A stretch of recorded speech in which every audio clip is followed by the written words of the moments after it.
No vídeo de hoje, vou conversar um pouquinho com vocês sobre a experiência que eu tive com brasileiros aqui no Canadá. Eu sei que muita gente aí no Brasil fala, no dia que eu for morar nos Estados Unidos, no dia que eu for morar no Canadá, na Austrália, na Irlanda, não quero ter amizade com brasileiros. E eu vou contar algumas experiências legais aqui que eu tive com brasileiros e uma outra experiência ruim que eu tive também. Se você não me conhece, meu nome é Emanuel. Eu moro com a minha esposa Thaís aqui no Canadá desde agosto de 2022 e vamos dar uma caminhada aqui pelo nosso bairro para a gente bater esse papo aí com vocês. Bom pessoal, a primeira experiência que a gente teve com brasileiros aqui no Canadá foi excelente, excelente mesmo. A gente tem contato assim até hoje se a gente precisar, que foi com o corretor de imóveis. Quando eu estava no Brasil, eu estava pesquisando para alugar imóveis aqui no Canadá e em contato com esse cara, foi ele que acabou nos ajudando aqui a alugar um imóvel, certo? O cara é corretor, já mora aqui há um bom tempo, vou até tentar gravar um vídeo com ele aqui para o nosso canal, mas foi uma experiência excelente, foi de uma honestidade assim ímpar com a gente, ajudou na questão das assinaturas dos contratos, no contato com os donos da casa, e foi uma experiência bem bacana mesmo. Por outro lado, tem uma empresa aqui, que eu nem preciso citar o nome, que algumas pessoas podem assistir o vídeo e já conhecer, que essa empresa, ela cobra uma taxa para te atender. É uma empresa brasileira, e eles também trabalham com imóveis, e eu escrevi um e-mail para o pessoal. Eu falei, meu nome é Emanuel, eu estou vindo para o Canadá para estudar, eu estou vindo com a minha esposa, a gente precisa de um apartamento, de um basement no bairro X, no Y e no Z, e a gente precisa da ajuda de vocês aí para alugar um imóvel. Aí o cara veio e falou o seguinte, Emanuel, muito bom saber de você. A gente vai cobrar uma taxa aí de $50 para bater um papo com vocês e entender um pouco melhor o caso de vocês, seu e da sua esposa. E aí nesse meio termo obviamente. E aí eles comentaram que esses $50 seria para alguma instituição de caridade e que após essa conversa aí, que eu teria que pagar os $50, que após essa conversa eles entenderiam melhor o nosso caso para nos ajudar a alugar um imóvel. E eu respondi o e-mail, falei, não, mas eu já te contei todo o nosso caso aqui no e-mail. Não tem nada mais de informação que você precisa saber. A segunda experiência que a gente teve com brasileiros aqui foi com os nossos vizinhos, né? Desde quando a gente mudou para cá, a gente mora no mesmo lugar. E assim, eles ajudam a gente bastante com informações, com conhecimento, porque eles já moram há bastante tempo aqui, já deram até entrada na cidadania. E assim, eles conversam, explicam como é que funcionam muitas coisas, o que a gente precisa tomar cuidado aqui, com quem que a gente deve conversar às vezes para resolver algum problema. Então assim, é uma relação muito bacana que a gente tem, muito legal.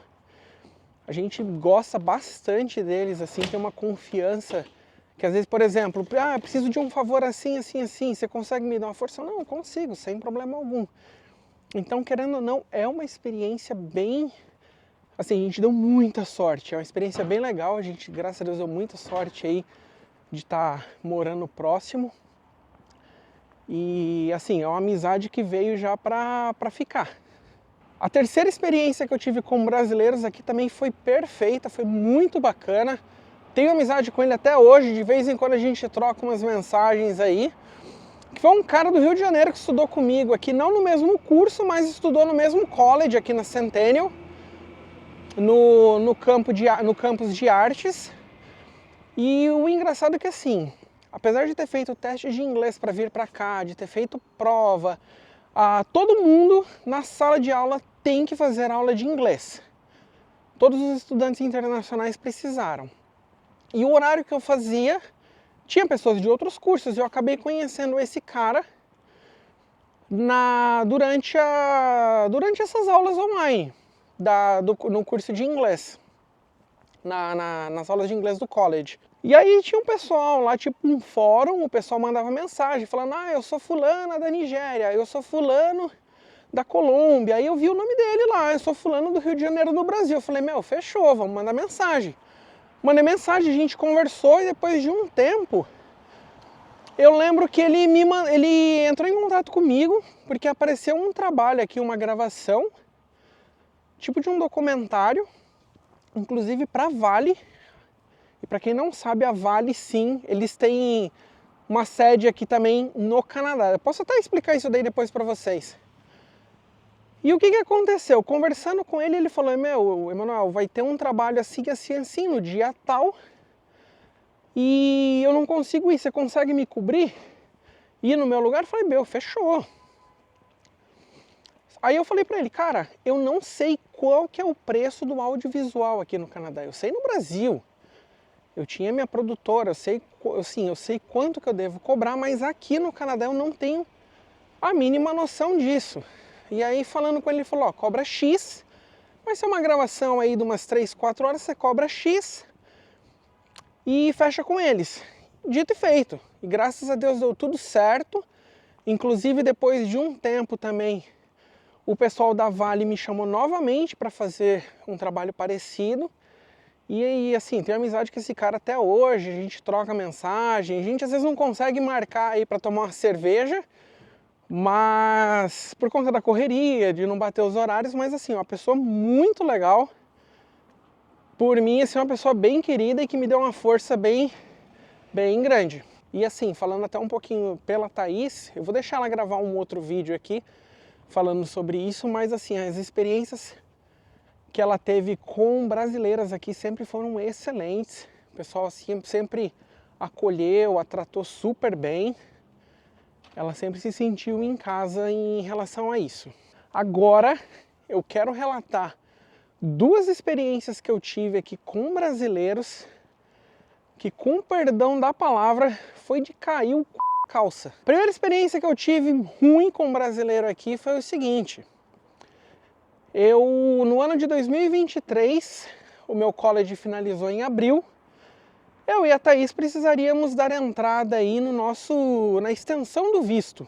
Entrei em contato com a pessoa, brasileiro, ele falou: ó, o meu escritório pode resolver isso para você. Falei: bacana, legal. Aí ele me passou um contato de uma segunda pessoa. Aí essa segunda pessoa falou: oi, Emanuel, tudo bom? A gente consegue dar entrada no seu visto, tá? E no da sua esposa, na extensão, e a gente vai cobrar $1.300. Eu falei: caramba, muito caro.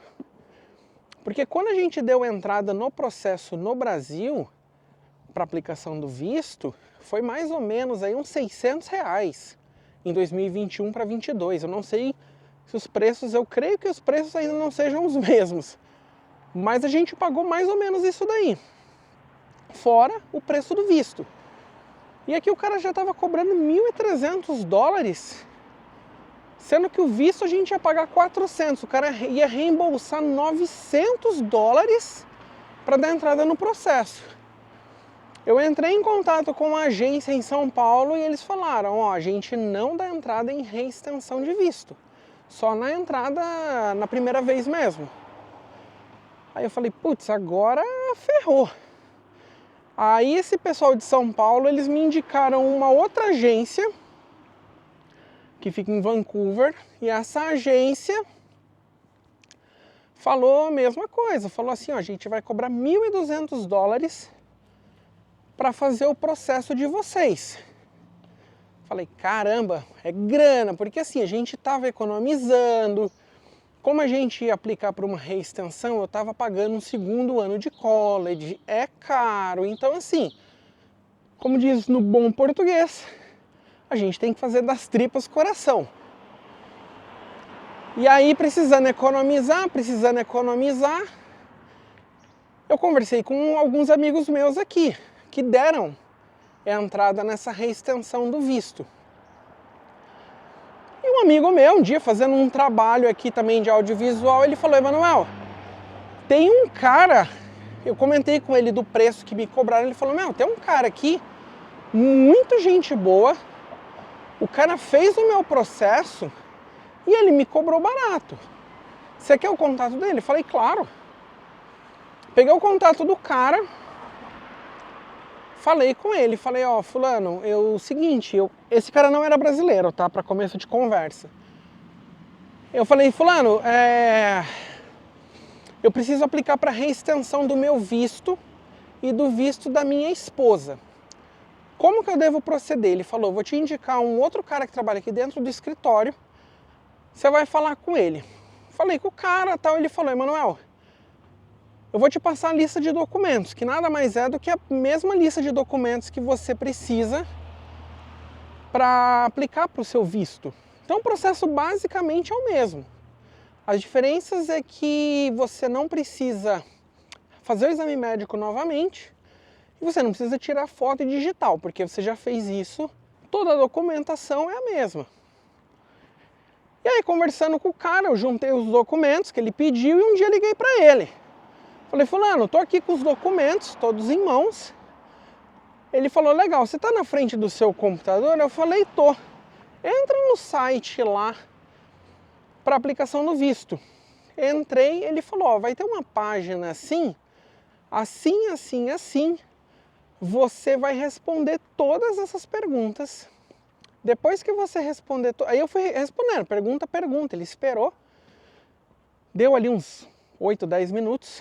Depois que eu respondi, ele falou: tá vendo essa página? Você vai fazer agora o upload de todos os documentos. Fui lá, subi todos os documentos. Depois que eu subi todos os documentos, se eu não me engano, estava faltando um, que era a última carta do college lá, falando que eu já tinha me formado. E ele falou assim: ó, depois que você subir essa última carta, esse último documento, vai aparecer uma página, você vai pagar e vai esperar o processo rolar. Foi dito e feito. Terminei a ligação ali, terminei a ligação com o cara. Dito e feito, ele me explicou todo o processo. E terminando ali a nossa conversa, eu falei: fulano, eu queria te agradecer, né? Você gastou aí uma meia hora comigo no telefone, explicando tudo certinho, passo a passo. E eu queria saber o quanto que você cobra por esse serviço. Ele: não, fica tranquilo. Não esquenta a cabeça com isso não. Eu falei: não, ó, você disponibilizou quase meia hora aí para conversar comigo, você não vai me cobrar? Não, fica em paz, fica tranquilo. E eu saí comentando com todo mundo aqui essa história. Eu falei: gente, um brasileiro ia me cobrar R$1.300, um outro brasileiro queria me cobrar R$1.200 e o cara fez o serviço para mim sem me cobrar nada. Gente, isso para mim assim foi super claro que, ainda morando fora, muitos brasileiros, eu não falo todos e nem a maioria, mas existem muitos brasileiros que são super oportunistas. E isso é algo que você não vê aqui na cultura do Canadá. E é o que eu falo, isso de oportunismo você não vê aqui na cultura do canadense. Pode ser sim que, conhecendo pessoas de outras nacionalidades, as pessoas possam ter ali um comportamento oportunista com você, querer, entre aspas, ali, te passar a perna cobrando mais, porém, não faz parte da cultura do canadense. Isso, e é algo que a gente acha muito legal aqui. Aqui também não existe aquele jeitinho brasileiro. Eu posso até contar que uma vez eu tentei aqui dar o famoso jeitinho brasileiro e eu quase me queimei por conta disso. Que foi uma experiência que eu tive no college, no primeiro college que eu estudei, na Centennial College. A gente tinha acesso aos equipamentos lá nesse prédio dos cursos de arte. A gente tinha acesso ao equipamento, a câmera, a luz, microfone. E a gente preenchia um formulário no site para solicitar o equipamento e de repente apareceu algo para mim e eu falei assim: cara, Vou lá conversar para tentar pegar a câmera agora. Aí eu fui lá e conversei, falei, gente, eu precisaria muito assim, assim, assim, tal. Tentei inventar uma desculpa para conseguir pegar um equipamento agora. Falei que aquela era uma data, tipo assim, amanhã a gente vai conseguir gravar porque a gente conseguiu uns atores, assim, assim, assim. A mulher falou, não, você precisa agendar equipamento com mais de 48 horas de antecedência. E nesse meio tempo eu acabei mandando uma mensagem pro cara responsável da sala. Eu expliquei para ele, falei, fulano, é o seguinte, apareceu uma gravação aqui para eu fazer, consegui 2 atores para gravar amanhã e eu queria saber da câmera. Ele falou, meu, não dá, não tem como. Então, gente, jeitinho brasileiro aqui, infelizmente, não funciona. Você às vezes querer dar um jeitinho ali para tentar fazer o processo um pouco mais rápido, não ficar esperando tanto. Eu conheço fulano, não.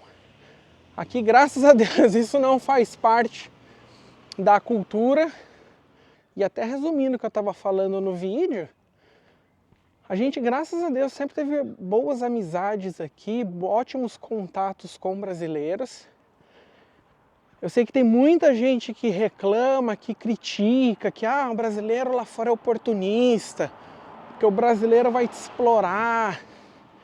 Eu nunca trabalhei para brasileiros. A Thaís já teve experiência de trabalhar para brasileiras aqui, sempre foi muito bem atendida, sempre pagaram ela corretamente. E assim, não vou ficar dando muito spoiler, eu vou deixar isso aí para um dia que eu for gravar o vídeo com ela, para ela contar as histórias. Mas assim, a gente não tem do que reclamar aqui de contato com brasileiros. Beleza, pessoal? Espero que vocês tenham gostado. Deixe seu comentário que pode virar um próximo vídeo. E vou deixar o melhor vídeo para vocês assistirem. Valeu!